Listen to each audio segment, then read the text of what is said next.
Boa tarde. Primeiramente, muito obrigada pela nova oportunidade de receber e compartilhar. Estarmos entre reikianos, que é um espaço de muita luz. E, bom, hoje o meu tema, aproveitar aqui o nosso tempo, é como potencializar a meditação e o reiki. Quero agradecer a presença de todos e estou muito feliz que meu pai está aqui hoje e meu filho Lorenzo também, que prometi para ele que ia dar um oi.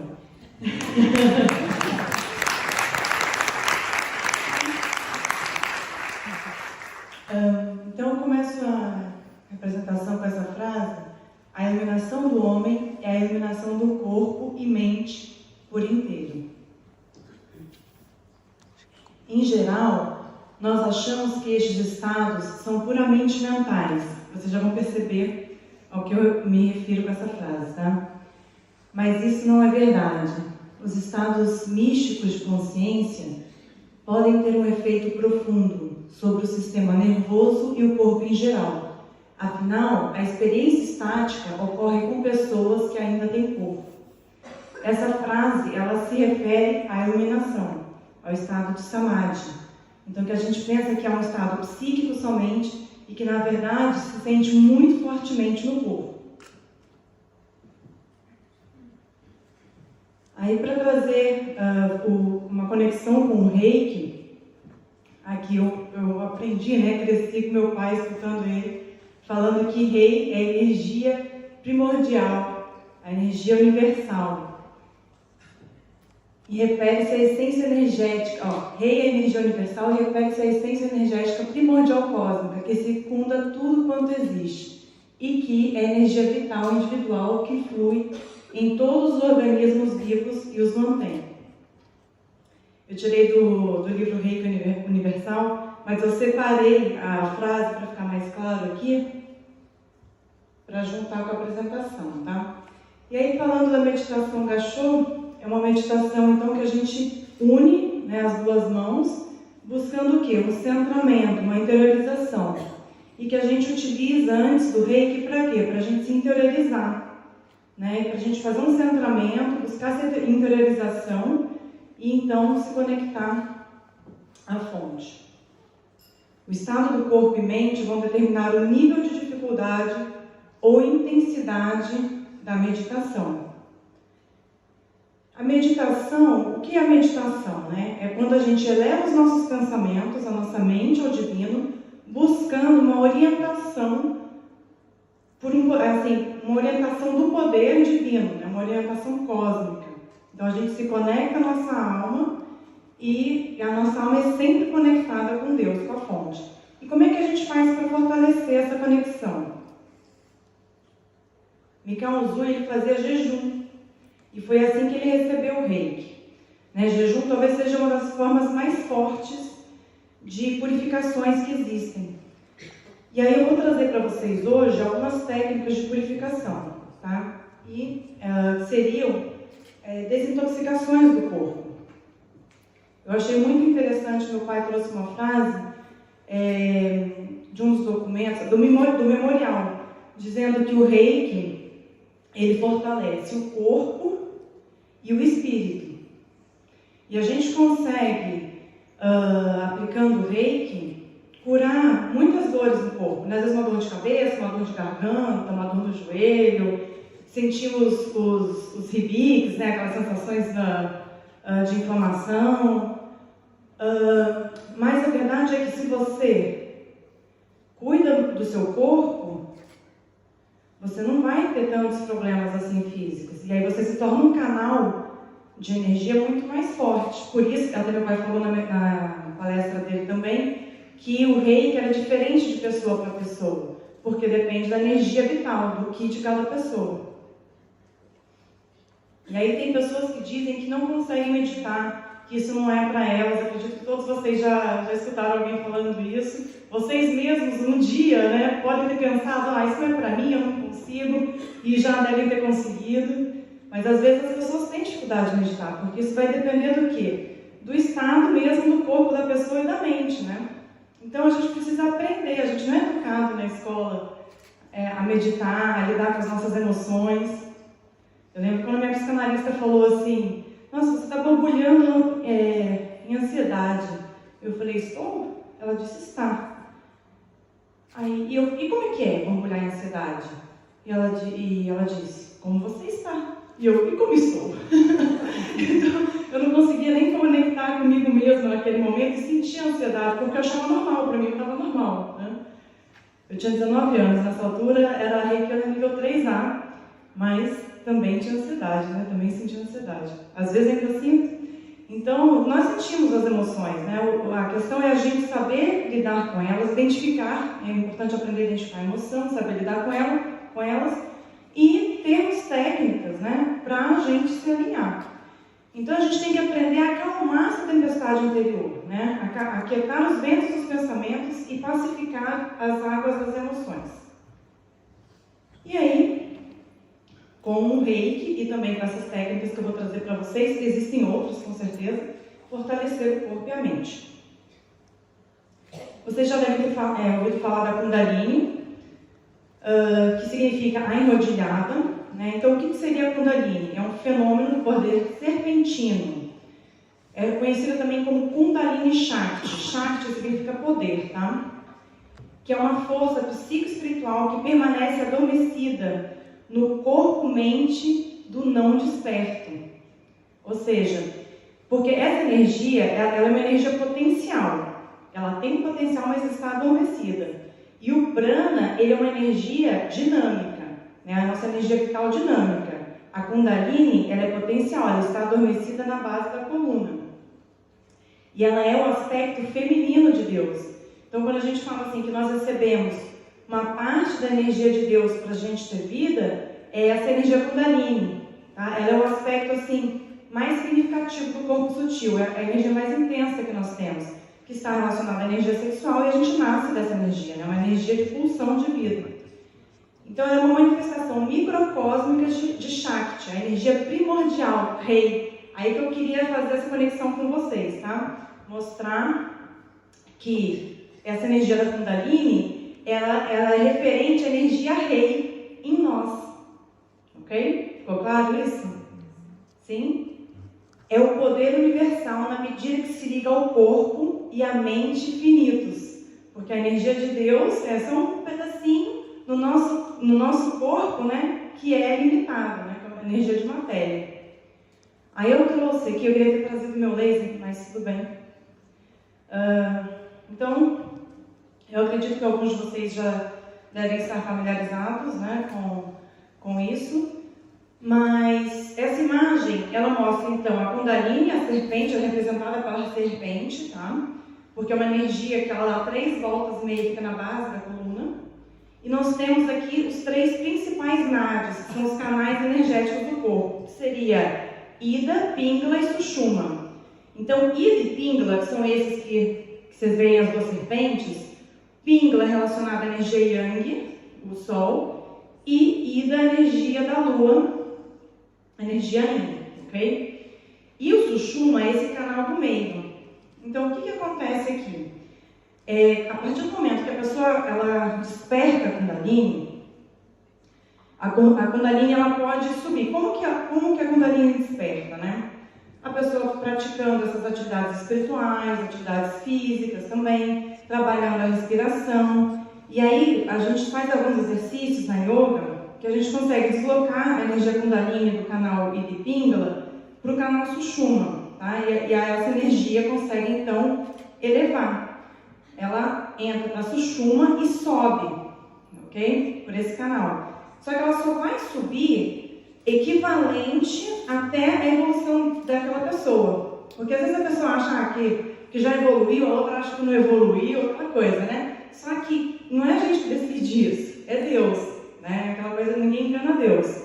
Então são as capacidades que, por quê? Estão relacionadas aos chakras, tá? Cada chakra, então, por exemplo, o chakra básico, o Muladhara Chakra, ele está relacionado ao nosso instinto de sobrevivência, certo? Então, é um chakra mais animal, tá? Então, mesmo o Buda, o iluminado, se ele vê um jacaré indo pegar uma criança, ele vai lutar, tá? Tá? Então ele vai usar da violência de uma forma transcendida, no momento certo. Tá? Ele tem domínio da fúria, certo? Então cada chakra tem a sua função, a sua luz e a sua sombra. Então a partir do momento que você sabe lidar com a luz e sombra de cada chakra, e a Kundalini desperta, ela vai subir de acordo com os chakras que você evoluiu, né? E aí nós temos alguns nós também, mas eu tenho que cumprir o tempo aqui. E aí, então, ok. Aqui no chakra cardíaco, expande, tá? É um chakra que a gente tem essa capacidade horizontal, que vocês já devem ter sentido, em momentos que sentem amor.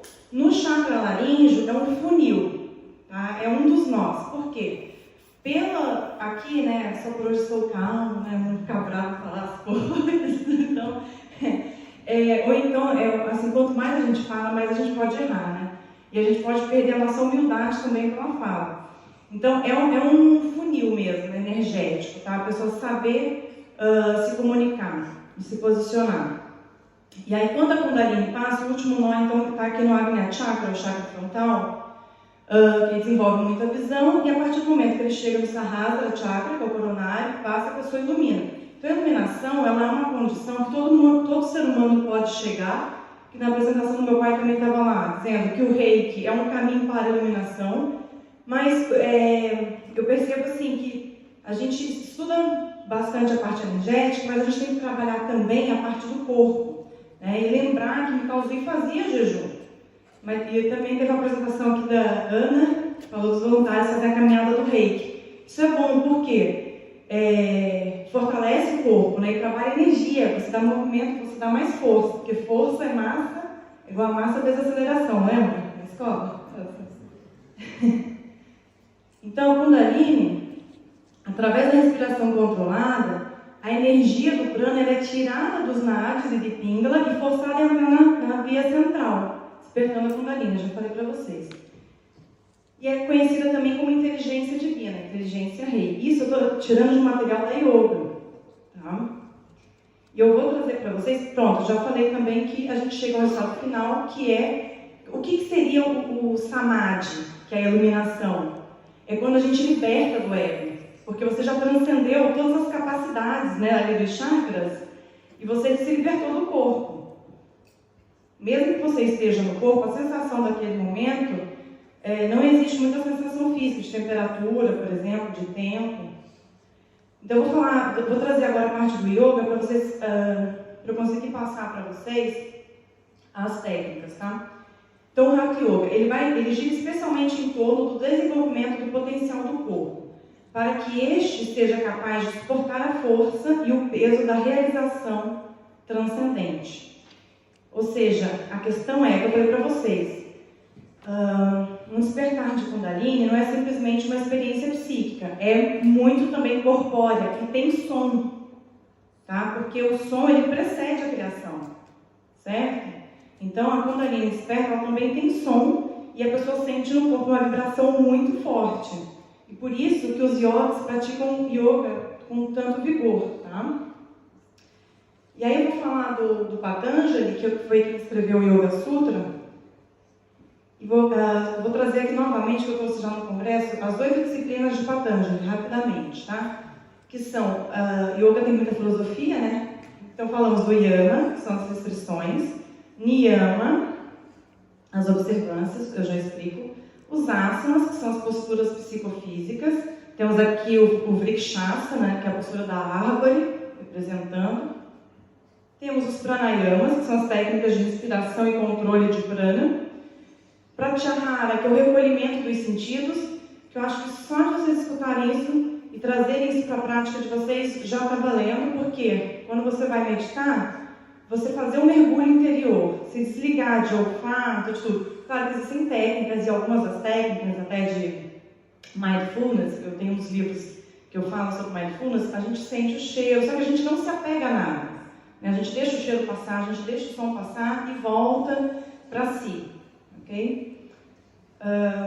O dharana, que é a concentração, dhyana, meditação. Então a gente recolhe os sentidos, a gente se concentra e aí a gente entra em meditação. E a gente fazer isso depois dos asanas, da prática física, é muito mais fácil. Então, quando você faz uma prática de yoga, você cansa o corpo e vai meditar depois, é muito melhor. Tá? E o samadhi, estado de superconsciência, que é a absorção meditativa. Então, olha só, os yamas, as 5 regras a não transgredir: ahimsa, a não violência, sati, a falar a verdade, brahmacharya, a sublimação da energia sexual, asteya, não roubar, a prarigarha, não negar os subornos. Pessoal, eu vou passar isso aqui mais rápido, porque eu preciso passar as técnicas. Então, as 5 regras a observar, vamos falar só em português: a pureza, o contentamento, a disciplina, o autoestudo e a entrega a Deus. Então, desenvolver a consciência e força corporal é importante. Remover as tensões a nível físico é importante também para a gente entrar em meditação. E assim, para vocês terem uma meditação mais intensa, tá, pessoal? Caso a pessoa queira desenvolver, experimentar o samadhi, é um caminho. Só que quando a pessoa foca nisso, aí perde poder, ok? Mas é um caminho, percebe? Se você focar e quer iluminar, eu já passei por isso. Eu com 19 anos lá, eu tinha isso, tá? Não, eu estou aqui meditando para iluminar. Não é assim. Tá? Estabilizar as suas emoções através da respiração, para seu ambiente interno se harmonizar e equilibrar.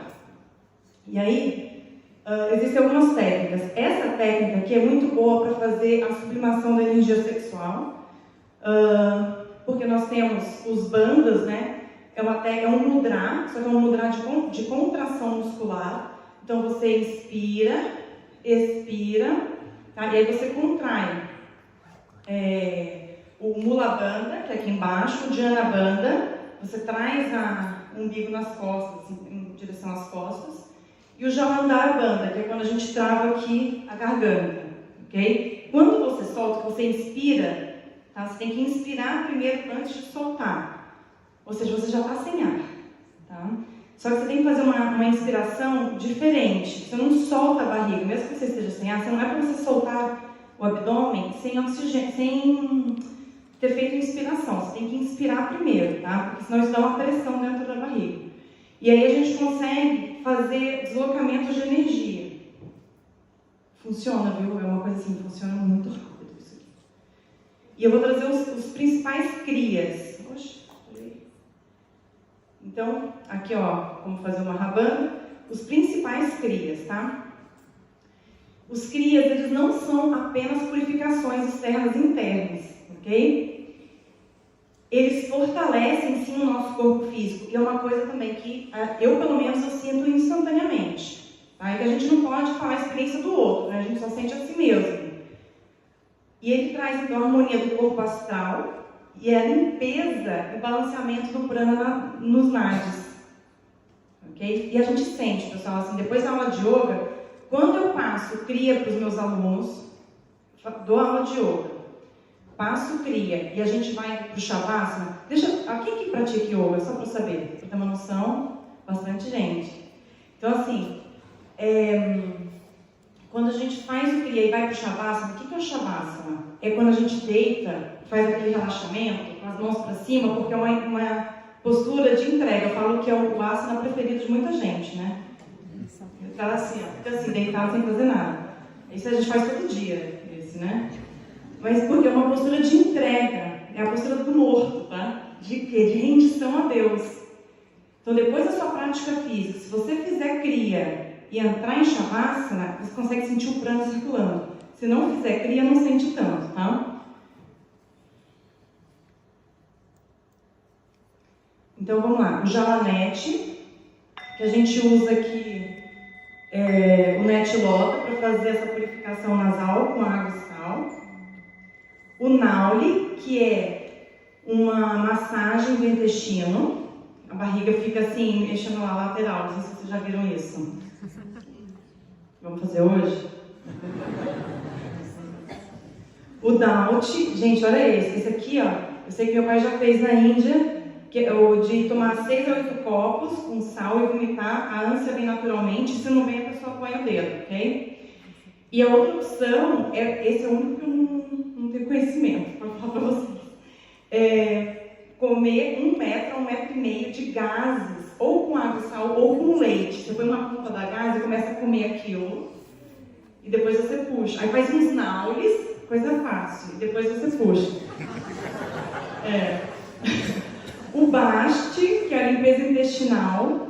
E essa limpeza, gente, antigamente eles faziam com bambu no rio, fazendo naule e o Djanabanda, ou seja, super fácil também. Hoje em dia a gente tem o Clister, tá? Kapalabhati, que é a respiração do crânio brilhante, que basta você fazer uma contração do abdômen. É isso. Contração e a inspiração, você só solta o abdômen e o ar entra naturalmente. É muito interessante, tá? Essa respiração. Kapalabhati. Dá para fazer com Mula Bandha junto, que é a contração do períneo. Trataka, que é aquela meditação que o pessoal faz muito no Mindfulness de olhar para a vela. Eu gosto de fazer mais com o polegar, tá? Muito bom. Eu coloquei aqui o cara cansado, porque a gente fica trabalhando no computador. Dá para fazer Trataka para dar uma equilibrada, tá? E aí, pessoal, eu trouxe mais duas técnicas de purificação que na época dos yogis eles não sabiam, tá? E hoje em dia a gente pode fazer isso, é muito bom. Pronto, a limpeza do fígado e da vesícula, eu não sei se alguém aqui já fez. Além do meu pai, que eu sei que já fez. Mas alguém já fez essa limpeza? Não? Então é o seguinte, olha só, deixa eu ler aqui essa frase desse médico. Esse é um tratamento baseado em evidências, porque não é comprovado cientificamente. Só que milhares de pessoas, mas milhares, assim, participei de um grupo de mais de 12 mil pessoas, tá? Dá certo. Então ele dá certo aqui e em todos os lugares. Esses chás e fórmulas caseiras não dão certo. Dr. Luiz Carneiro, é um senhor brasileiro. Gente, essas pedras saem do nosso corpo, tá? Saem do nosso fígado. Olha só. O quê? Eu tenho isso? Aqui, ó, essa senhora, a Maria Ana, ela é da medicina chinesa, já faz há muitos anos. E esse médico, Dr. Samuel, ele explica nesse vídeo, eu coloquei a foto, gente, caso vocês queiram buscar os vídeos, porque ele explica fisiologicamente e, assim, é muito interessante a explicação dele, médica, a visão médica, de uma forma, porque assim, os médicos, você vai encontrar muito médico contra, tá? Só que os que são contra, eles não fizeram. E os que são a favor, fizeram, ok? Eu já fiz 7 vezes. Aí eles falam, existe como é que eu posso falar para vocês? Acontece uma saponificação, né? Porque a gente toma um azeite, é uma dieta, basicamente uma dieta vegana, assim, super rigorosa, de uma semana. Você toma 1 litro de suco de maçã por dia, e na sexta-feira a gente toma metade de um copo de azeite com metade de limão, ok? Só que antes disso a gente já faz uma limpeza intestinal, tá? Também. Então assim, o corpo está super limpo, a gente limpa muito o intestino, a gente usa como é que chama? O sal amargo, ele é para a gente fazer uma limpeza intestinal. E esse vídeo aqui, esses 2 vídeos são meus, tá? Porque eu explico toda a sequência que a pessoa tem que fazer nessa semana e algumas dicas extras. Então, se a pessoa quiser saber como é que faz, é o primeiro. Se a pessoa for fazer, daí assiste o segundo, tá? Porque dá para fazer desparasitação. E aí, como você limpa 100% seu intestino, é importante fazer também uma reposição da flora intestinal. Olha aí, pessoal, o fígado cheio de pedra. Só que como a gente toma o suco de maçã, tem ácido málico, ele vai dissolvendo essas pedras, tá? E aí, que depois, junto com o azeite, tá? Consegue formar essas pedras novamente e saem, ok? Algumas pessoas não podem fazer. Pessoas com doenças degenerativas, grávidas, lactantes, com diverticulite, câncer no intestino, no reto, quem faz químio, se tirou parte do intestino ou fez cirurgia bariátrica. Então, assim, se a pessoa faz essa limpeza do fígado, e eu já fiz várias vezes, tá? Eu já enxerguei, assim, expurgando mesmo na minha energia. Essa limpeza, você faz a limpeza do fígado, da vesícula, você faz o baste, que é a limpeza intestinal, e você trabalha os niyamas também, essa parte de pureza, contentamento, disciplina, autoestudo, porque isso também faz parte do autoconhecimento, e entrega a Deus. E aí, depois que eu fiz 6 vezes, já não saía mais. Chega uma hora que para de sair. Você pode fazer a dieta, fazer todo o protocolo e não sai mais, ok? Eu fiquei 4 anos sem fazer e esse ano voltei a fazer novamente. Aquela senhora que eu mostrei para vocês, ela faz a cada 3 anos. Porque chega uma hora que você já não tem. Então, é só para você manter, tá? Agora, de primeira, tem gente que faz assim, de 6 a 12 meses, uma vez por mês, puxadinho. E essa é a última técnica que eu vou mostrar para vocês, que é a hidrolinfa. Gente, eu não tenho coragem de mostrar como que isso fica depois, ok?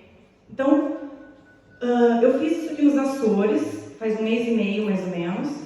Eu tô com um cinturão que aquece na cintura.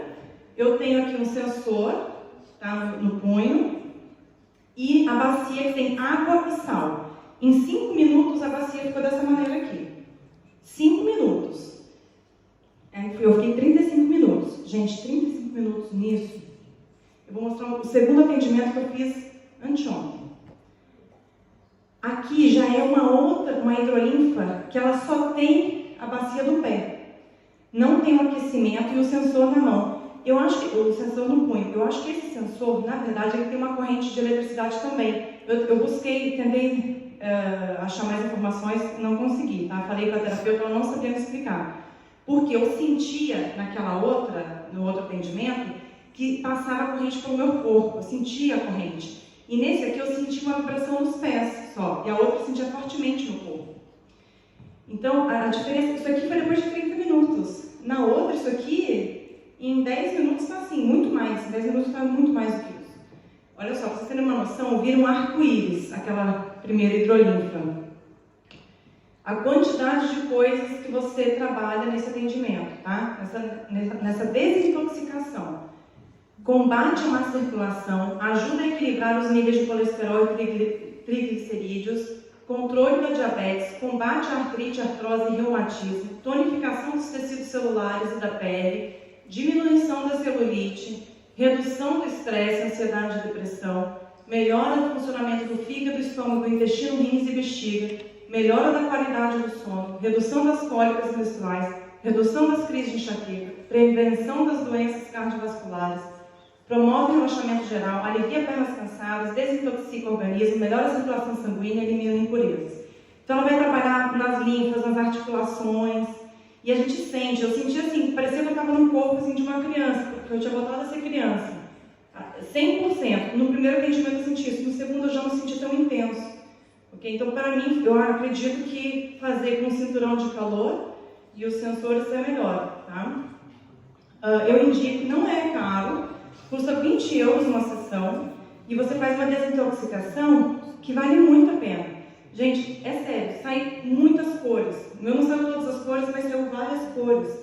E assim, é meio nojento, sabe? Por isso que eu não coloquei a foto aqui. Não precisava, né? Uma coisa assim, muito íntima. Então,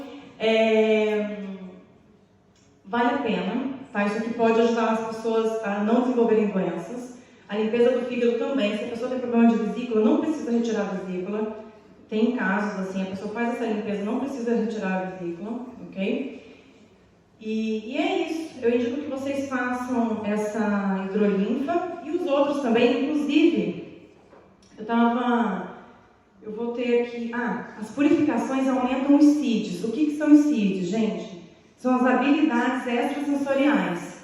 Ou seja, a pessoa fica muito mais sensível para as energias, ok? Aí melhora, assim, aumenta a telepatia, o reiki fortalece, tudo isso. Se a pessoa passar por purificações, convidar as purificações para a vida, porque é uma coisa assim que a gente vai fazendo, né? Uma hora faz um netilota, uma hora faz um baixo, uma hora faz uma limpeza do fígado, eu vou fazendo. Eu vou sentindo o meu corpo e o que eu preciso também, né? E é isso, olha. Aí, gente, isso aqui é o quê? É um convite, tá? Uma prática. Eu tenho 15 vagas para fazer uma prática desses CRIAs em Lisboa, no dia 9, lá no Espaço do João, tá? É preciso fazer inscrição. No dia 8 eu estarei lá com o curso de Ho'oponopono. Então, quem se inscrever aqui, no dia 9, tem 10 euros de desconto no dia 8, ok? No curso. Aí a pessoa precisa ir de fato de treino, porque vai ter aula de yoga, que eu quero que a pessoa sinta justamente, tenha essa experiência de fazer uma aula de yoga. A aula, assim, vou puxar um pouquinho, o máximo que eu conseguir para cada pessoa, tá? Eu vou no seu máximo, você vai saber o seu limite E aí a gente, vamos ver como que é cada pessoa, certo? Por quê? Porque a gente precisa desse esforço também do corpo, para a gente cansar o corpo e fazer as purificações, ok? Vai ser uma tarde em Lisboa.